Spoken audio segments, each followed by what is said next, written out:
Hi friends, welcome to my channel BIM living magic. Friends, आपने अक्सर सुना होगा कि बहुत अच्छे अच्छे वास्तु कंसल्टेंट या बहुत सारे वास्तु एस्ट्रोलॉजर जो होते हैं वो आपको सलाह देते हैं कि साउथ ईस्ट डायरेक्शन में हमें रेड बल्ब जलाना चाहिए।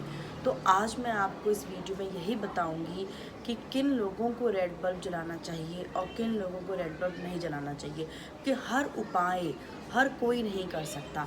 हर इंसान के घर का वास्तु अलग है, हर इंसान के घर की कुंडली अलग है, हर इंसान का जन्म तिथि अलग है, तो हर उपाय हर व्यक्ति नहीं कर सकता है।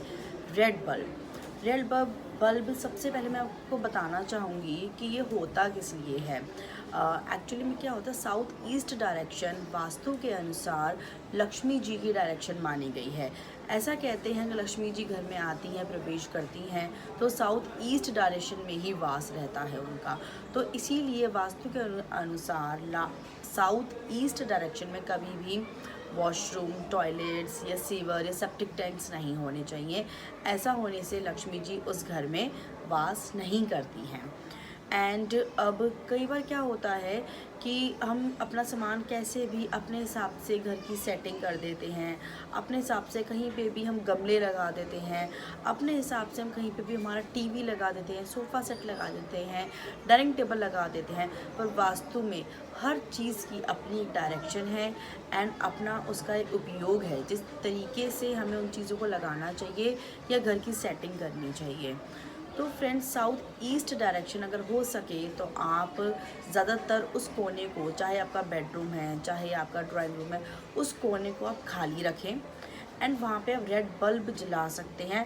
रेड बल्ब उनको सपोर्ट करेगा जिनके यहाँ फाइनेंशियल प्रॉब्लम है, फाइनेंशियल क्राइसिस हैं, जिनके घर में पैसा आ तो रहा है पर बचत नहीं हो पा रही है, काम तो आता है पर ग्राहक तो आता है पर पैसे दे कर के नहीं जाता, या आपने किसी को पैसा दिया हुआ है बहुत लॉन्ग टर्म से एंड वो पैसा वापस नहीं आ रहा। ये सब अगर आपके साथ भी दिक्कत है तो आप वहाँ पे रेड बल्ब जला सकते हैं। परंतु आपको इस बात का ध्यान रखना है कि रेड बल्ब वो लोग बिल्कुल भी नहीं जलाएंगे जिनका साउथ ईस्ट डायरेक्शन बड़ा हुआ है। अब बड़ा हुआ होने का क्या अर्थ है?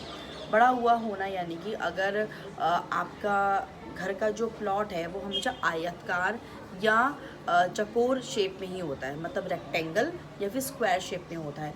पर कई कई घर ऐसे होते हैं जिनका एक कोना बड़ा हुआ होता है, उसे हम कहते हैं या तो वो कटा हुआ प्लॉट है या फिर वो बड़ा हुआ प्लॉट है। तो अगर किसी का भी घर साउथ ईस्ट डायरेक्शन से तिकोना है, कि वहाँ की एक डायरेक्शन एक्स्ट्रा जा रही है, कि घर पूरा रेक्टेंगल ना हो करके, पूरा स्क्वायर ना हो करके, सिर्फ साउथ ईस्ट डायरेक्शन का जो कोना है वो थोड़ा आगे है, प्लॉट से बढ़ा हुआ है, तो वो लोग साउथ ईस्ट डायरेक्शन में रेड बल्ब बिल्कुल भी ना जलाएं। क्योंकि अगर वो लोग भी बिना सोचे समझे सिर्फ ऐसे वीडियो देख कर के अगर रेड बल्ब जला लेंगे तो उनके साथ काफ़ी हानि हो सकती है, उनको पैसे का और लॉस हो सकता है, यहाँ तक कि एक्सीडेंट वगैरह का खतरा बन जाता है। क्योंकि साउथ ईस्ट डायरेक्शन है फायर की डायरेक्शन। अब किसी के घर में अगर फायर की डायरेक्शन बैलेंस नहीं है तो वहाँ के एनर्जी को एनहेंस करने के लिए, बढ़ाने के लिए हम वास्तु एक्सपर्ट यह सलाह देते हैं कि साउथ ईस्ट डायरेक्शन में हमें रेड बल्ब जलाना चाहिए। पर अगर वो डायरेक्शन पहले से ही ठीक नहीं है, वो कटा हुआ कोना है या वो बड़ा हुआ कोना है, तो वो इम्बैलेंस्ड है। पहले मुझे बैलेंस करना होगा, फिर वहाँ पे हम कोई और उपाय करेंगे।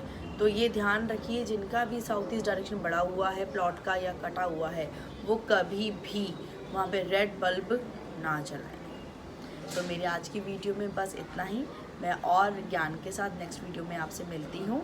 मेरा वीडियोस पसंद आए तो प्लीज़ शेयर, लाइक करिएगा and please subscribe my channel too. Thank you.